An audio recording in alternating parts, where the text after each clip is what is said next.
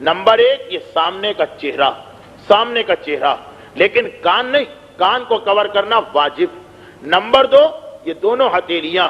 وہ بھی جو گٹے ہیں گٹوں سے بھی تھوڑا آگے، فقط ان کو کھولا جا سکتا۔ نمبر تین، دونوں پیر، پیروں کو اوپر کے حصے سے بھی اور نیچے جو سول ہے نیچے کے حصے سے بھی پیروں کو کھولا جا سکتا، لیکن اس کے علاوہ سر کے بال سے لے کر پیر تک پوری باڈی کو کور کرنا لازم ہے، چاہے عورت اکیلے نماز پڑھے، چاہے عورت اندھیرے میں نماز پڑھے، چاہے گھر کے اندر لاک لگا ہو اور کوئی دیکھنے والا نہ ہو، مگر پھر بھی یہ ڈریس لازم ہے نماز کے لیے۔ اور یہاں تک مسئلہ کہ اگر ایک بال نظر آ گیا تو نماز غلط ہے، نماز باطل ہے اور اس کو دوبارہ پڑھنا۔ ہمارے انڈیا اور پاکستان چونکہ جو گھر کا عام ڈریس ہے وہ ڈریس ایسا ہوتا ہے کہ عورت کی کوہنی سے لے کر کلائی تک پورا ہاتھ تقریباً کھلا رہتا، اسی طریقے سے عورت کے کان وغیرہ ظاہر رہتے ہیں۔ جو عام طور پہ جو ہمارے یہاں عورتیں نماز پڑھتی فقط ایک دوپٹے کو اوڑھ لیا، نتیجہ یہ کہ ہاتھ نظر آ رہے ہیں، یا دوپٹہ اتنا باریک کہ اس سے بال نظر آ رہے ہیں، پوری نماز غلط ہو جاتی۔ اور مسئلہ تو یہاں تک ہے کہ یہ نہیں کہ نیت کے وقت اتنا جسم چھپاؤ، بلکہ نماز کے پہلے عمل سے لے کر آخری واجب عمل تک پوری نماز کے بیچ میں اتنا جسم چھپانا لازم۔ ہمارے یہاں ایسی عورتیں بھی ہیں کہ جو ذرا بڑی چادر پہنتی جس سے ان کے ہاتھ کور ہو جاتے ہیں، مگر جب قنوت پڑھتے وقت وہ ہاتھوں کو اونچا کرتی تو چادر کیونکہ بندھی ہوئی نہیں وہ نیچے آ جاتی، ان کی کلائیاں ظاہر ہو جاتی ہیں اور نماز غلط ہو جاتی۔ اللہ اکبر کہتے وقت جب ہاتھوں کو اونچا کرتی ڈریس ذرا نیچے آ جاتا ہے، کلائیاں نظر آنے لگتی، نماز غلط ہو جاتی۔ یا جو نیچے کا ڈریس شلوار ذرا اونچی ہو جاتی ہے، ٹخنا یا اینکل جو ہے وہ ظاہر ہونے لگتا اور نماز غلط ہو جاتی۔ اتنا ٹائم بھی نہیں، ٹائم کا مسئلہ نہیں، یہ تو امپورٹنس دینے کا مسئلہ، یعنی اتنا بھی احساس دل میں نہیں۔ اور مردوں کی بھی غلطیاں ہیں وہ تو میں کل بتاؤں گا، کیونکہ آج میرے پاس ٹائم نہیں، لیکن یہ ایک مثال میں نے اس لیے دی کہ چھٹے امام کی حدیث کو ذہن میں رکھیے کہ لا تنالو شفاعتنا مستخفا بالصلاۃ، جو نماز کو معمولی سمجھ رہا، چاہے وہ بالکل نہ پڑھ رہا ہو یا پڑھتا تو ہے مگر لاپرواہی سے، بے توجہی سے، بغیر امپورٹنس دیے ہوئے معصوم کہہ رہے اس کو ہماری شفاعت نہیں ملے گی۔ تو اسی لیے تو فقہ بنائی گئی، یہ سارے مسئلے بنائے گئے، کہیں ایسا نہ ہو کہ ہم نماز پڑھیں مگر ایسی نماز جو غلط ہو رہی۔ 50 سال 60 سال کراچی میں ہیں ایسی مومنات جن کو اب مسئلہ پتا چلا، آیت اللہ خوئی کو لکھا انہوں نے، ہم کیا کریں؟ انہوں نے کہا کہ ساری نمازوں کی قضا آپ پہ واجب ہے، اس لیے کہ آپ کی غلطی، کوئی دیہات کی رہنے والی عورت، کوئی پہاڑوں کی رہنے والی عورت، کوئی جنگلات میں رہنے والی عورت غلطی کرے تو معافی مل سکتی، مگر شہروں کی رہنے والی عورت، علماء بھی موجود ہیں، کتابیں بھی موجود ہیں، کیسٹس بھی موجود ہیں، مسئلے بتانے والے بھی ہیں، پھر بھی اگر مسئلہ پتہ نہ ہو تو وہ عورت قصوروار ہے۔ آیت اللہ خوئی کا فتویٰ آیا کہ ان ساری نمازوں کی آپ کو قضا کرنا پڑے گی، یہ ساری نمازیں آپ کو دوبارہ پڑھنا پڑیں گی۔ یہ نماز جب پڑھی جاتی تو نماز یہ ڈیمانڈ کرتی ہے کہ آپ خدا کے سامنے جا رہے ہیں، پوری تیاری کے ساتھ جائیے۔ بس یہی نماز وہ جو قیامت میں امام کی شفاعت دلواتی ہے، ملک الموت کے آنے کے وقت ملک الموت سے دوستی پیدا کروا دیتی ہے، پھر اس کے بعد موت کوئی مسئلہ نہیں ہوتا۔ جب ملک الموت ہی دوست بن جائے گا تو پھر کہاں کا عذاب اور کہاں کی تکلیف۔ البتہ نماز کے علاوہ کچھ باتیں اور ہیں، وہ انشاءاللہ کل کی مجلس میں۔ تو یہ نماز کتنی اہمیت رکھتی، ہم جو اس کو لاپرواہی سے پڑھ لیتے ہیں کتنی اہمیت رکھتی۔ آج جو مصائب میں پڑھنے جا رہا ہوں، میں نے جو سرسری دیکھا تو ہسٹری میں مجھے نہیں ملے، اگرچہ پوری ہسٹری تو میں نے نہیں پڑھی، لیکن ہمارے پاکستان کے ایک بزرگ خطیب مولانا اظہر حسن زیدی صاحب قبلہ یہ مصائب پڑھا کرتے تھے، اس لیے میں پڑھ رہا ہوں۔ اور یہ میں نے اس لیے پہلے ڈسکرائب کر دیا کہ اس میں آپ کے ذہن میں ایک اعتراض پیدا ہو سکتا، انشاءاللہ اس کا جواب بھی میں کل دوں گا۔ نماز کتنی امپورٹنٹ ہے، اگر ایک عام آدمی کہے کہ مجھے نہیں پتا تو خیر ہم اس کو معاف کر دیں گے، لیکن کربلا کے مصائب پر آنسو بہانے والا وہ اگر کہے کہ مجھے نماز کی اہمیت نہیں پتا تو ہم کبھی یقین نہیں کر سکتے۔ ارے کربلا تم نے ساری زندگی سنی، کربلا میں عاشور کا دن لے لو، صبح کا وقت آیا تو حسین نے پہلا فریضہ کیا انجام دلوایا، اکبر بیٹا تمہیں اذان دینا، تمہارا بابا تمہاری اذان ایک مرتبہ اور سننا چاہتا۔ عاشورے کے دن کا اسٹارٹ نماز سے ہوا۔